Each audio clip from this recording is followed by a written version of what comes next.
দাদারা, এটা কি হয়ে গেল? বাংলাদেশের পরিস্থিতি এটা কি হয়ে গেল দাদারা? অবশেষে বাংলাদেশের গণভবনের ভিতরে জনতা ঢুকে গেল, হাই উল্লাস করছে।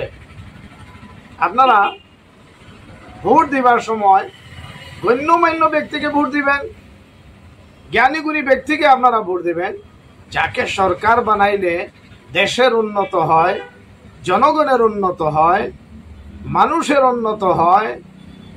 এইরকম একজন ব্যক্তিকে দিয়ে আপনারা দেশ চালাবেন, প্রধানমন্ত্রী বানাইবেন। ইচ্ছা তাই করছে, যখন যেটা ইচ্ছা তাই করে গেছে। আজকে দেখেন দেশ থেকে পালাইয়া পরিবার নিয়ে শুনতেছি যে আমাদের ভারতে আগমন করছে। ভারতবাসীকে আমি সাবধান করার জন্য বলবো যে আপনারা সাবধান থাকেন। যে নিজের দেশকে ঠিক মতো চালাইতে জানে না, যে নিজের দেশকে রক্ষণাবেক্ষণ দিতে পারে না, সে আমাদের ভারতে কেন আসবে? এদের তো আমাদের ভারতে কোনো জায়গা হবে না। আমি মনে করি ভারতে এদেরকে জায়গা না দেওয়াটা উত্তম, শ্রেষ্ঠ কাজ মনে করি আমি। বাংলাদেশের ভাইরা, আপনারা নিজের জন্য লড়েন, আপনারা দেশের স্বার্থে লড়েন, দেশের ভালোবাসা এবং দেশের মহব্বতে লড়তে থাকেন। আল্লাহ তাআলা আপনাদেরকে নিশ্চয়ই কামিয়াবি দিবে। এমন একজন মহিলা দেখেন, আপনাদের জ্ঞানীগুণী ব্যক্তিদেরকে আপনারা প্রধানমন্ত্রী বানান। যাকে প্রধানমন্ত্রী বানাইলে আপনাদের দেশের উন্নত হবে, জনগণের উন্নত হবে, শিক্ষা বিভাগে উন্নত হবে, সব সাইড দিয়ে উন্নত হবে।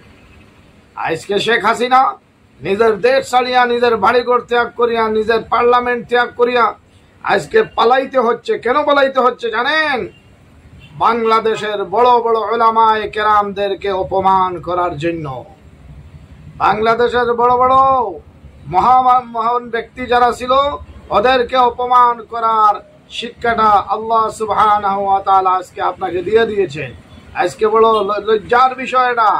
আপনি বাংলাদেশের একজন প্রধানমন্ত্রী, আজকে আপনি আপনার দেশ থেকে আপনি পালাইয়া যাইতে হচ্ছে, পালাইয়া ভাগিয়া যাইতে হচ্ছে।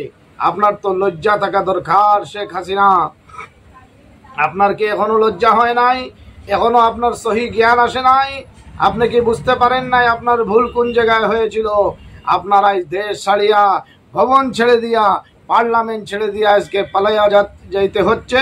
তার এক নম্বর কারণ হলো বাংলাদেশের বড় বড় উলামায়ে কেরামদের বদদুয়া আপনার শরীরে লেগে গেছে।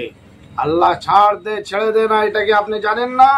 আল্লাহ আপনাকে ছাড় দিয়েছিলেন, কিন্তু আল্লাহ আপনাকে ছেড়ে দেন নাই। তার আজকে প্রমাণ হয়ে গেল। আপনি আপনার বাংলাদেশ ছেড়ে দিয়ে, আপনার পার্লামেন্ট ছেড়ে দিয়ে, আপনার রাজভবন ছেড়ে দিয়ে আজকে আপনি পালাইয়া যাইতে বাধ্য হচ্ছেন। লজ্জা করুন। উলামায়ে কেরামদের কাছে ক্ষমা করুন, ক্ষমা চান। আপনি ক্ষমার জন্য ওদের কাছে আবদার করুন। আপনি বাংলাদেশের উলামায়ে কেরামদের কাছে ক্ষমা চেয়ে ওদেরকে রাজি খুশি করুন। আপনি তওবা করুন, আল্লাহ সুবহানাহু ওয়া তাআলার কাছে বেশি বেশি করে আপনি তওবা করুন।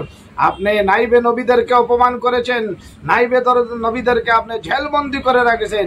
পৃথিবীর এমন কোন দেশ নাই যে দেশে উলামায়ে কেরামদের সম্মান নাই। পৃথিবীর প্রত্যেকটা দেশের মধ্যে উলামায়ে কেরামদের সম্মান আছে, কিন্তু একমাত্র বাংলাদেশে বড় বড় উলামায়ে কেরাম, বড় বড় মুফাসসিরিনে কেরাম যারা আছেন, এদেরকে আপনি লাঞ্ছিত, বঞ্চিত করেছেন, জেলবন্দি করে রেখেছেন, অপদস্থ করেছেন।